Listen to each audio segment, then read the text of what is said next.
Okay, it looks like I've got a radiator fan that's not coming on, and I'm going to need to take this bottom panel underneath off. I'm going to have to take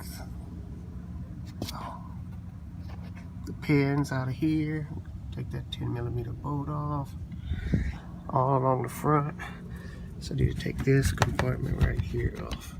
So I'm going to do that. I'm not going to bore y'all with that, and I'll show you the fan not coming on, and then I'll show you what I'm testing. So I need to take this 10mm off, and then I think there's some either bolts or the pins on the side there. Okay, that pin there is the one I need to take out from the wheel well. As you see the little slots on the side, you just pop a screwdriver in those and you pop it out and then just pull it out. Looks like this one I need to take out also.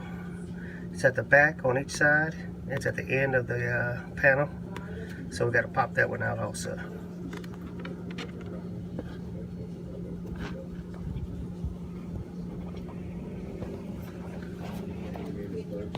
Okay, this panel just pulls out, drops down.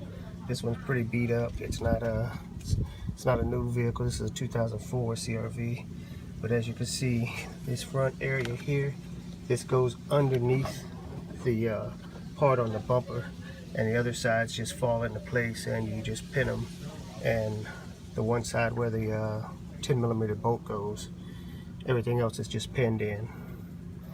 Looks like I need some extra pins. I'll go get some generic ones from AutoZone when I check this part and see if it's the actual problem. This is the switch I've been looking for. It's the engine coolant temperature switch. A lot of diagrams show you that it's on the top by the radiator hose, the main radiator hose. Every diagram I saw is showing it up there, but I finally found that it was down here in the lower part of the radiator. So this is the pin, the sensor that I need to check. And what I'm going to do is I'm going to pull the little tab off. I'm going to take a safety pin and jumper between it. And if the fan comes on, then it's the sensor that I need to replace.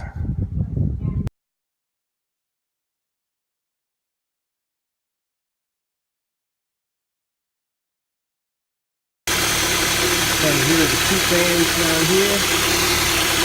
As you see, I just turned the car on.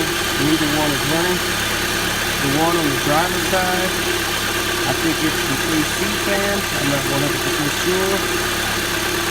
And I think this is the radiator fan, but this is the fan on the passenger side. It doesn't come on at all.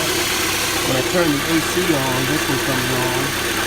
And that's why I may get something with the AC fan that I could be on.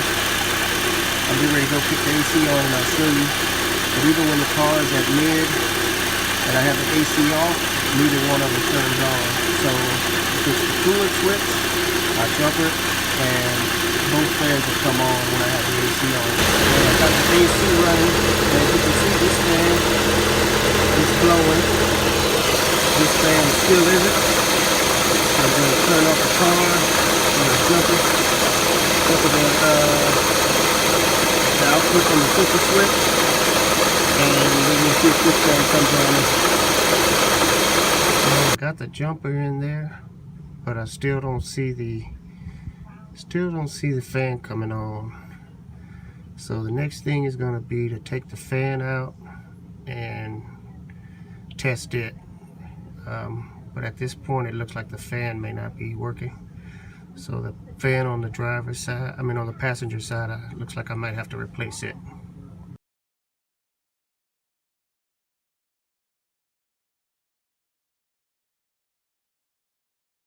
Okay, so I got the fan jumper on the switch with the safety pin. This fan is rotating here. As you can see, this fan is on. So what I'm going to have to do is I'm going to take this panel off, and then this metal piece here comes loose from everything down below. So I'll have to get the screws here, under here. And there's one down there at the very bottom where the thing attaches to the bottom of the frame. And then under here, as you see, and I should be able to pull this up and be able to pull that one fan out. Once I do that, I can test the fan directly. The only other thing is I'll have to get the clips that hold the cabling along here off of the frame. Plus there's some underneath the top part of the frame, under here. Okay, taking these tie wraps out. They're actually just as good as those little plugs. Only thing is they're not reusable when they're cut, because they're strung so tight that you have to get a new one, but they are cheap.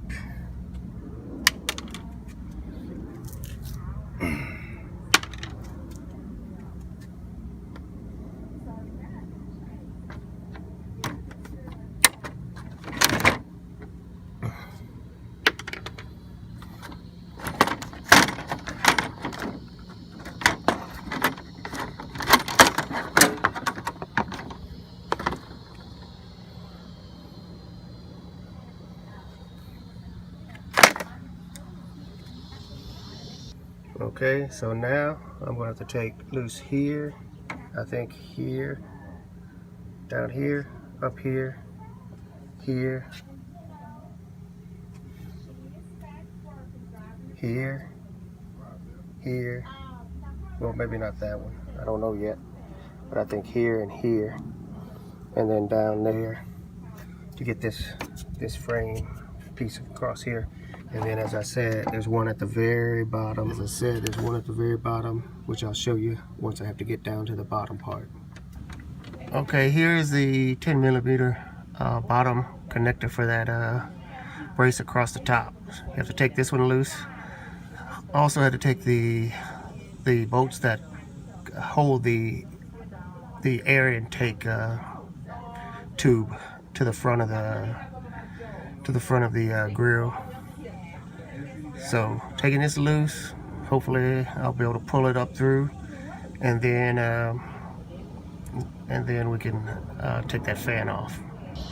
Okay, got the cross member piece out. Got it sitting up here. Can't let it get to the battery. That's the positive right there, so got to be real careful. Don't want to ground that battery out. Don't want to ground that battery out, so got to be careful with that. Got to take a few more bolts loose here, here. Probably have to move this out of the way and get it out. I think it's just this one bolt here, and then it unclips from the bottom down there. We'll take it off the radiator. Make sure the radiator is out of the way. And then I think we may have some bolts on the bottom, but I'm not 100% sure. They may just clip into the radiator brace. But once we get that out, we'll be able to check the fan, jumper it to 12 volts, and see if the fan spins. Let's see. Wait, okay, I'm recording. All right, we'll test the fan, see if it works.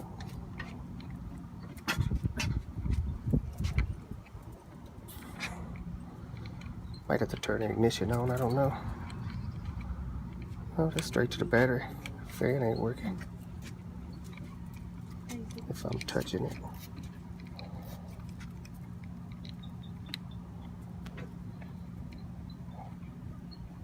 It ain't coming on. Alright.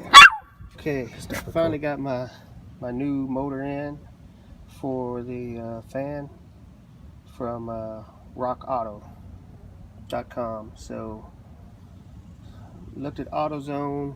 The fan assembly was $107 plus tax, and decided to just go with replacing the motor.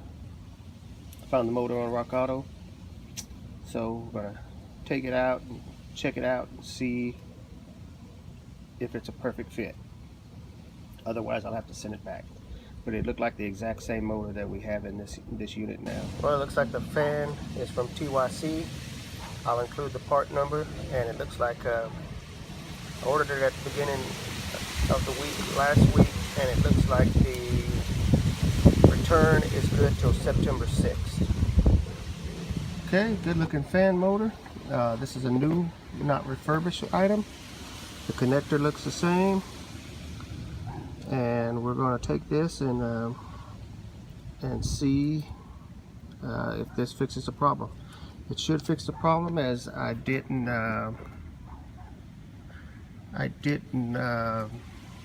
this should fix the problem, as I took this fan and plugged it into the connector that was working, for the fan that was working, and this fan still didn't turn, so this new one should take care of the problem. And we're going to put everything back together, take this one apart. I need to take these 3 bolts to get the fan blades off, and then there's 3 bolts that come out of here, here, here, and here, and it should be a direct replacement. Here's the Denso number in case you want that also. So my 3 bolts are off the fan blade.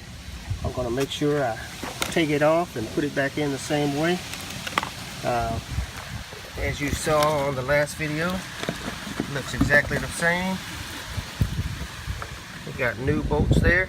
Probably use those. They got lock washers on them, but I'm going to probably have to use those down there for putting this fan back in place. As you can see here, it looks like the fan assembly goes through from the bottom and screws on top. The molding goes on top of the fan itself. So we're going to position the fan the same, and the bolts, if you see, the top bolts are the ones that hold the assembly to the motor, and the bottom ones are the ones that hold the blade to the motor. So they're different sizes, so you need to make sure you keep those separate. So on the old motor, the cable was coming out of the bottom. I'm going to set it in there the same way. This cable is going to come out of the bottom on the new motor, and just going to put everything back together. I'll use the new bolts that are attached to the rotating part for the fan blade, and just put them back together. As with all mechanical things, when you're bolting something together, you get all the bolts started before you tighten anything. So right now they're not tight, but they are threaded into the motor. So be sure to get all bolts started before you tighten anything down. It's just a good rule to follow when you're putting any pieces together. So as you see, this assembly is a little bit different from that one, and if you look, the bolts are shorter for the new fan motor, so you always want to use those bolts if they came with the assembly, because the longer bolts will probably be too fat for one, but they're also longer, so they'll probably go through to the other side of the attachment assembly right here. So use the parts that are sent for it.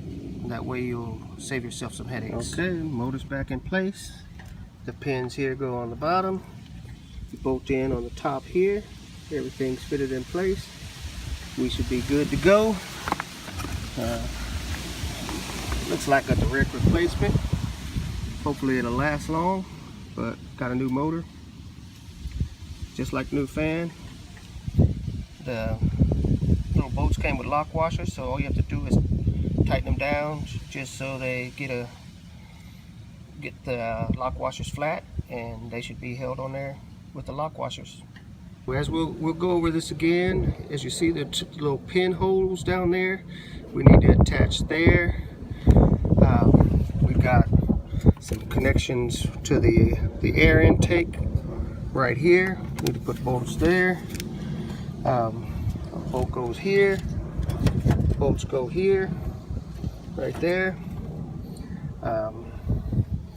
Most of these other ones are where these here like this.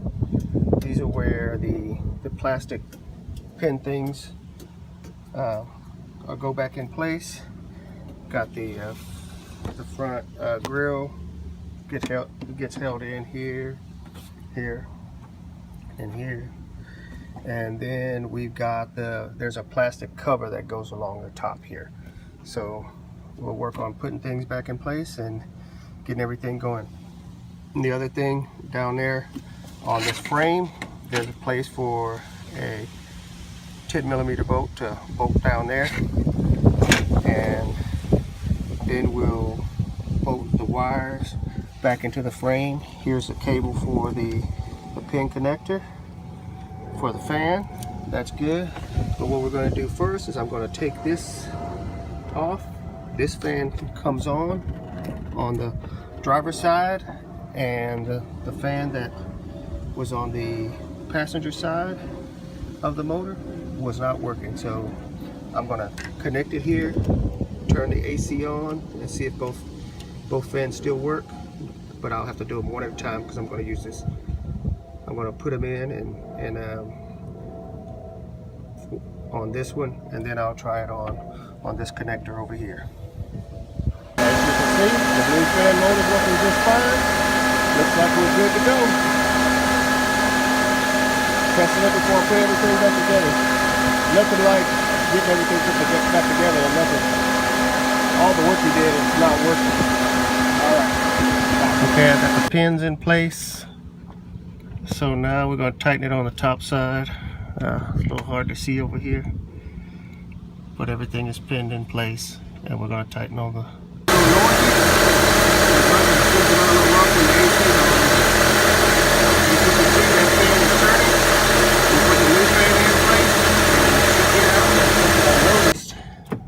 you got to be careful. It looks like these two things, they fit inside the sleeve of the plastic, so it won't come apart.